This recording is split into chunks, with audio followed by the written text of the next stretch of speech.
Hey guys, welcome back. Now I know it's been a really long time since my last video upload. With the holiday season and my wife and I going on a trip, I didn't really have the time. But we are back. And for today, our first video of 2020, we're actually going to review two phones together. We are going to review the Sony Xperia 1 and the Sony Xperia 5.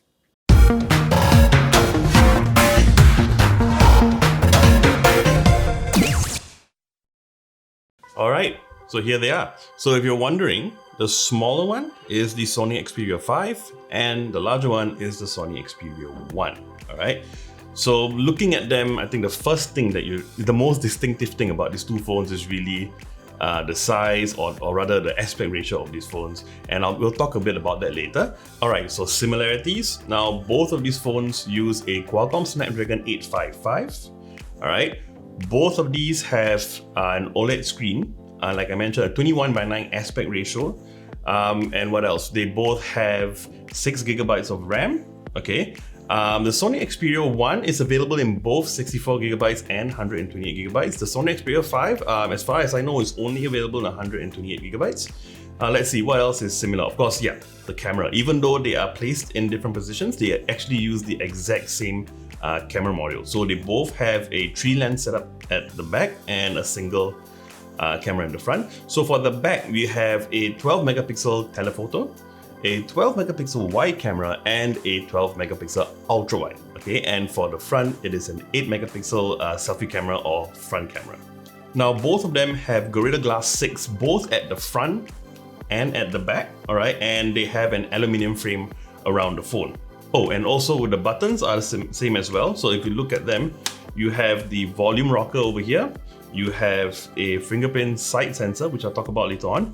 You have your power button and a dedicated shutter button for your camera. All right, so what sets these two phones apart? Well, just a couple of things. Number one, like I mentioned, the camera modules are in a different position, although it's the same camera module. All right, but what's different is, number one, the resolution of each screen. All right, so the Sony Xperia 5 is a full HD screen.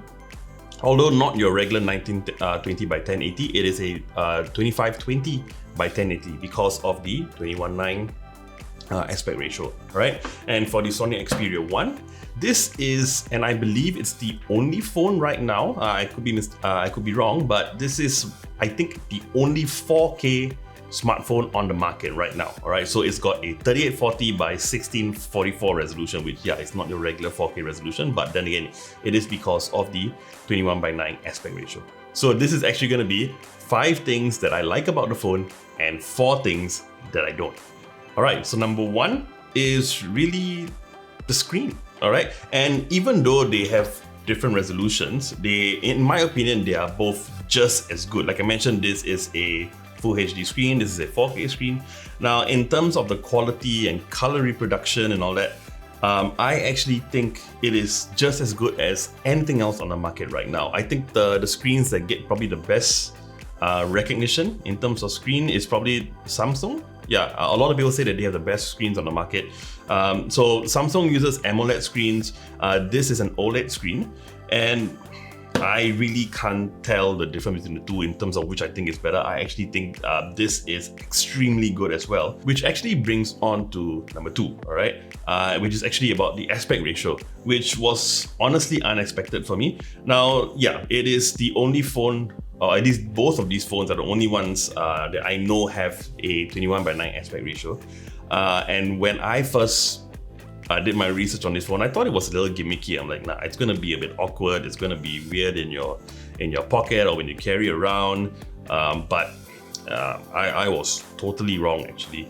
Now, there are a few benefits to having a phone with this aspect ratio. Number one, obviously, when you're talking about scrolling, for example, it's Facebook, Twitter, what else there? Instagram. Having this much aspect ratio and for it to be this long, it actually make that whole experience actually quite nice, and you could see more as you scroll. Oh, and by the way, even websites as well, when you scroll. Now, the other thing, of course, is watching content on this. If you are watching something that has a 21:9 aspect ratio, and if you're thinking that, oh, there aren't that many available online that are 21:9, you'll actually be surprised. Now, there's quite a fair bit of content on YouTube that is 21:9, and watching those kind of content on this phone on the go, it is unlike anything that I've ever experienced on any other phone. First of all, it is excellent. It's full screen. You don't get black bars on the top or at the side or anything like that. Color reproduction wise, it was really good. Now, one thing I do want to mention, Sony has something called creator mode, which basically means that it adjusts the color of the screen according to what the director or the maker of that show wanted the colors to be like. So basically making it more accurate to the director's point of view when they edited the film. Now, whether that works or not, I honestly don't know. I don't think anyone else other than the director or his own team of video editors will know, because how will we know what he was looking at? I mean, as long as I see it and I think it's good, that's pretty much it. And I would say, in terms of watching this kind of content on the phone, it can't be beat. This right now is really the best. Okay, and I think we're at number 3 right now. Number 3 right now is really the build quality. Now, there isn't a phone on the market right now that I think tops it in terms of build quality. It has an excellent finish. It looks really good, of course. But not just that. I mean, I'm very impressed with Sony that they've stuck to their guns, and instead of looking for a place somewhere else to build their phones for cheaper, they actually still manufacture their phones in Japan. Now, whether this is true or not, or whether this is accurate, it actually, well, psychologically, it gives me the implication that it's very good quality because they're still building it in Japan. Okay, and number 4 is really about the camera. Now, honestly, if you watch a lot of reviews or when they have like so-called like YouTube awards for the best phones, now when they have the category of best camera on a smartphone, I realize there's hardly ever any mention at all, if any, for this phone. And I think it's a bit of a shame because I actually think it takes really good photos. Like I mentioned, you've got 3 lenses over here. You've got a telephoto lens, a wide and an ultra wide. Now, like I mentioned earlier in the video where me and my wife, we actually went on a trip, we went to Australia, and I actually brought this phone with me to take all sorts of pictures and videos. And I was really impressed with the pictures that it took, even with the selfie camera. I actually think right now it is among the best, honestly, within this and maybe like the Samsung, iPhone, and even the Google Pixel phones. I think this would be in the same category. All right, and lastly, number 5. Now this one, I did not expect at all, and I was so happy with this. And any of this other phone manufacturers company, if you are watching this, and I don't know if you are, why are you guys not doing this? Every single phone manufacturer should be adopting the same design. And what am I talking about? I am talking about the SIM card slot. All right. Now, every other SIM card slot nowadays, how you open it is you get that annoying little metal pin, you poke it through a hole, and then you pop out the SIM card slot, right? And if you don't have that pin somewhere and you need to change your SIM card, that's it, you can't take it out. Now, what Sony has done, which by the way, they've done this while maintaining IP65 and 68 dust and water resistance, all right? So nothing is compromised here. If you look at the SIM card slot, there is a little, like an area here where you can put your fingernail in. All you have to do is pull it out, and that's it. No pin, no looking for that pin and poking a hole through just to get it out. You can do this anytime. Every other phone manufacturer, there is no excuse. I think everyone should be following this exact same design. So well done, Sony. All right, and of course, like I said, this phone is not perfect. There are a few things that I don't quite like about it. So number 1, about the things that I don't quite like about it, number 1 is the fingerprint sensor on the side. Now, I have never been a fan of fingerprint sensors on the side. So if you love the fact that it's on the side, then it shouldn't bother you. But for me, I don't like it at all. Now, my phone, my current daily driver is the LG V30, and they have their fingerprint sensor at the back. All right, of course, pros and cons. The pros for me is that no matter what, it's gonna be in a place where it is easy for me to unlock my phone, all right? And at the same time, it doesn't hinder or there are no accidental touches, all right? Now, with this phone, even if I don't intend to unlock the phone or if I'm just looking at it, my thumb is always gonna be here, All right, number two. All right, number two is a software feature actually that's available on the Sony Xperia phone, something called SideSense. So what SideSense is it actually picks up sensors on the side, and you can kind of use it as an additional lever of volume or some sort of control. You can basically program it to do other things. As you can see here, even now I'm trying to get it to come back. It's not easy, and I'm actually trying it now. You're supposed to do it at a certain angle and then it'll work, but most of the time it doesn't. All right, number three. All right, so number three is specifically about the Xperia 5. Now, I mentioned that I really enjoyed watching content on the Xperia 1, okay? Reason being because watching 21:9 aspect ratio videos was brilliant, and it's really nice. And it's nice on this too.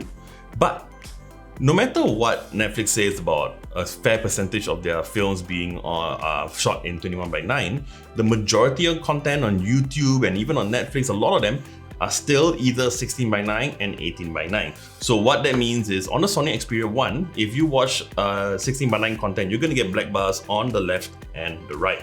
Because even though it's 21:9 and it looks kind of narrow, if you compare to a more run-of-the-mill design, in terms of the width, it is almost the same as any other phone. It is really when you compare it side by side that you realize how much taller it is. However, on the Xperia 5, when you watch 16:9 content, I find it a little bit too small. And I will admit, this could just be a personal preference. For a lot of people, that might be totally fine. So if that's the case, then that's not really a bad point. All right, and lastly, number 4. Now, this one, a bad point about this is not really have anything to do with the phone in terms of performance or design or anything like that. The issue I have really is with the naming convention of the phone. And what do I mean by naming convention? Now, with any other phone brand or model or series or whatever you call it, they start with the smallest number or letter and they build their way, and there is some sort of pattern in terms of how the phone is named with every generation. All right. Now, the good thing about that is that it creates a brand identity of that phone. It creates continuity.